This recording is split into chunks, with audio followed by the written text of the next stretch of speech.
I was reminded of an analogy as the speakers were speaking about how if you're not at the table, you're what? You're on the menu, right? So in thinking about what each of these speakers shared with us today, I heard McKenzie trying to tell us about how her organization lets people know where the table is, right? Chris wants to get people to sit down at the table. And Xavier would like them to stay at the table and have a few meals, not just get up after they've sat down for a second. My name is Almis Udrys. I am the Director of Performance and Analytics for the City of San Diego. I have a Gen X brain and a millennial heart. In the morning, I turn buzzwords into reality. Buzzwords like efficiency, accountability, transparency, we try to make them real. In the afternoon, I'm a bureaucracy hacker that gets asterisk T done. And in the evening and on the weekends, I like to talk about all this stuff and how that helps you guys be interested in government and helps government connect better with all of you. Speakers, if you don't mind coming back up, we have a couple of questions that I put together as you all were talking. As you sit down, I'm just going to share a couple more things about what our team has done at the city, and you might want to get out your pens because I also do not have a slide. Our team has developed a number of different tools to engage civically with our public. The first is data.sandiego.gov. This is our open data portal. A lot of cities have them. Ours is the best. Thank you. Thank you. Got one fan out there. Secondly is our performance dashboard, where you can see how the city's doing on 40 different performance indicators. It's at performance.sandiego.gov. Sense a pattern here. The third is our budget, where you can see all of our budget. You can go into a pie chart and click in deep, deep, deep and find out what is everything that the city's budgeting its money on. That's at budget.sandiego.gov. The fourth tool is where you could see if your street's been paved in the last few years, where it's going to be paved, what its condition is. And that's at streets.sandiego.gov. We just launched that yesterday, and we've already have 3,000 views. And our Get It Done app. This is both a mobile and a web app that you can find both for Android and iPhone to report issues at the city, particularly things you see in the right-of-way. So things like a street light out or a traffic signal that's malfunctioning or a pothole or graffiti. Those happen to be the most popular ones. Then we get the random things like my neighbor left lawn clippings on the sidewalk. But we can't really do anything about that one. So with that, let me jump in and talk a little bit about ask a couple questions to our panelists.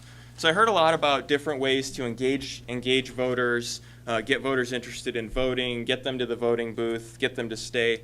I want to start with a question of what arguments, and I'm going a little curveball here because you answered some of my original questions through your presentations, but what are your best arguments when you try to convince people that voting matters?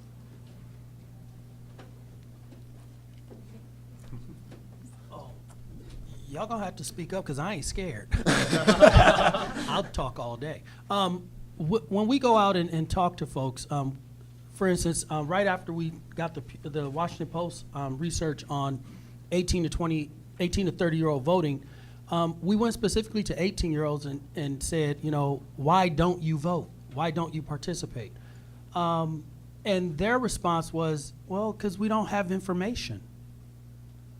And so what we did, we went a step beyond and we talked to 23-year-olds and 24-year-olds and we said, why don't you vote? And they said, because the discussion doesn't include us. So even after they get the information, they don't feel like they're included in the discussion. And when we say, well, you're not included in the discussion because politicians don't have to answer to you. You don't vote. And when you don't vote, the people elected don't need to represent your voice.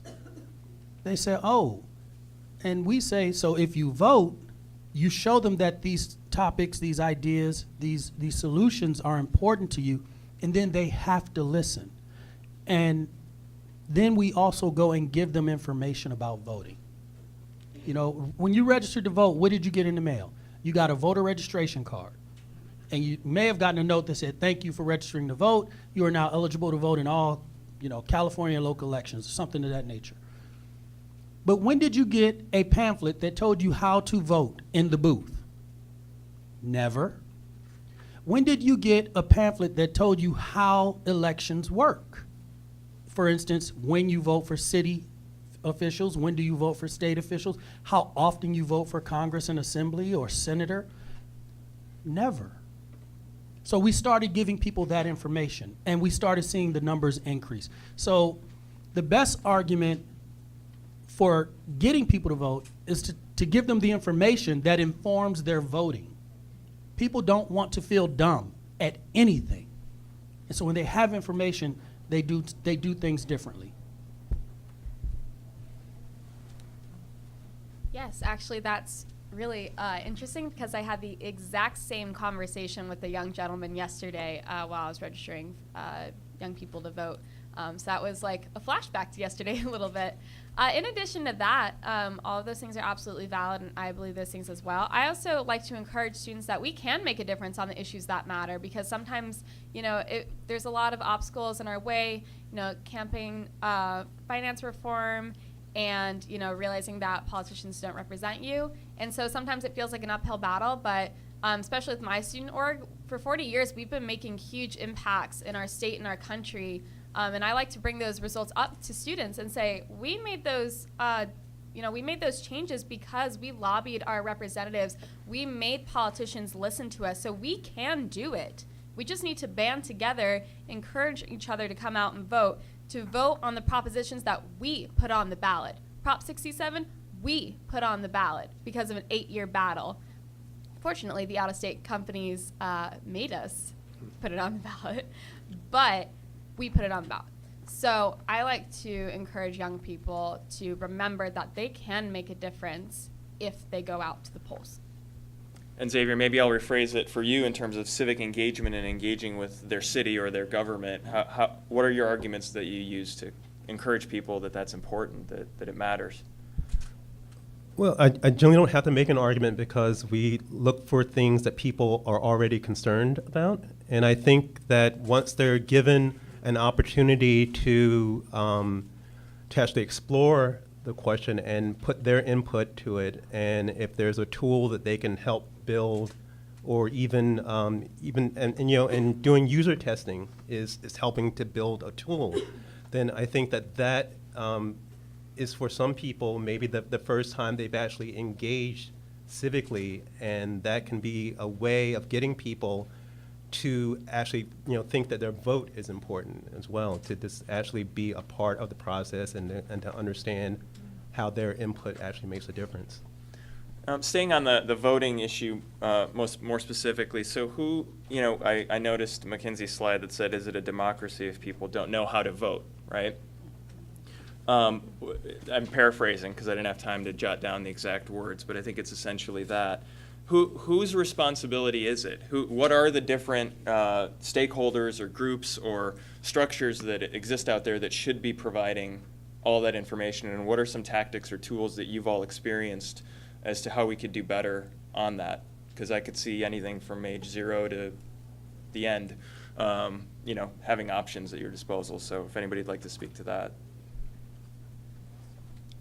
Right. Well, my primary answer is that, we also need to look after ourselves. There is only so much that other groups can do before we have to take the initiative to make change for ourselves. But in addition to that, I absolutely believe that, especially for young people, college campuses and all of those resources that should be available to students and they should be helping us, they aren't there. And so, like I've seen, at my school, it can be very difficult to just find a voter registration site. I looked at my school's website where it says to enroll for classes. The voter registration site is about this big and really tiny little blue letters at the bottom, and I needed my glasses to see it. And I was like, are you kidding me?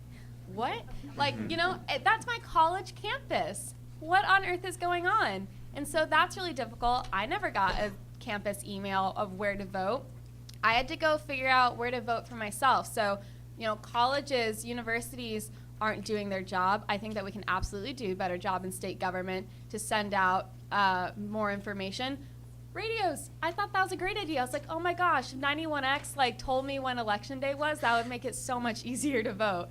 So I think that we can really engage our local communities like we are right now to also step up to the plate, and then collectively as a whole, let our local representatives know, like, this is what we want. We want you to tell us when to vote. We want you to tell us what the issues are. We want more PSAs about different propositions and the different slates going on. This is what we want. So I absolutely believe that, you know, we can ask the places of neglect to kind of fill in that role, and eventually I think that we can get up to the state and make statewide changes, but it has to start within our community. I think that's an excellent question, because we have to ask that more. I think there are multiple answers, though. I think, yes, it's ultimately on us to vote, right? I don't look at voting as a right. I look at it as a duty.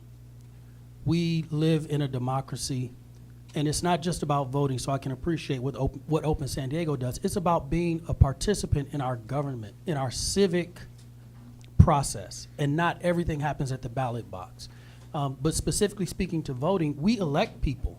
The Secretary of State is elected in the state of California. One of his or her duties is to regulate and give information about voting in our election system. So we need to hold them to a higher standard. In San Diego County, the Registrar of Voters is tasked with giving out information and regulating our electoral system locally. There is, I don't want to be a conspiracy theorist here, but there are forces at play that actually work against people voting. For instance, PSAs are no longer required on radio stations. They no longer have to give free time, airtime to public service announcements. It used to be required by the FCC. It is no longer required. Still required by Mexico. And that's why we know when Mexican elections are. And then there's the bus ads. So 2 years ago, Alliance San Diego wanted to purchase at market rate bus ads on San Diego city buses. We were refused because our ads did not generate a financial transaction. So everybody knows about Citizens United, but very few people know about the Supreme Court case in 2008 that ruled that city transportation and city entities can have rules that require any advertising to create a financial transaction. So the city can have ads on buses that tell us where to spend our money and how to spend our money, but they can't have ads that tell us when to vote. And again, we are a nonprofit, and we were going to pay market rate. We weren't asking for free ad space. And anyone who rides a bus knows that ads are very limited on buses, so they could use the money. But they refused us because our ads were trying to do something that a certain group of people don't want, which is more informed electorate. They don't want people to be informed. And that's the only thing I can take away from that. Is there anybody doing this well? Is there anybody doing, whether it's voter engagement, civic engagement, getting people interested in voting of whatever demographic, whatever group, whether it's in this country or in the world that you've seen? Does anybody have any examples of where it's being done well? Yeah, I think one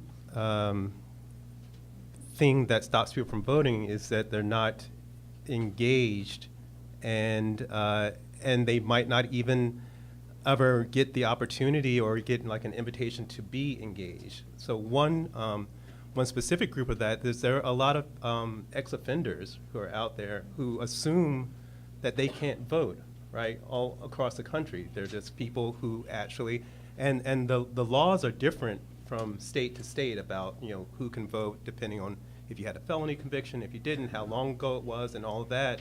But it's often not to the advantage of some of the people running from office to let that population know that they can actually vote, right? So so efforts to just engage that particular population, and I think then for the other folks who are maybe don't vote just because they're disaffected, the idea to have them be a part of a process, like I said, like working on an app or even, I'm a big fan of opening up a participatory budgeting process, right? Because then people actually see how they make a difference in kind of the the city politic or government politic. And I think then you have then they have a reason to vote. They're a part of it.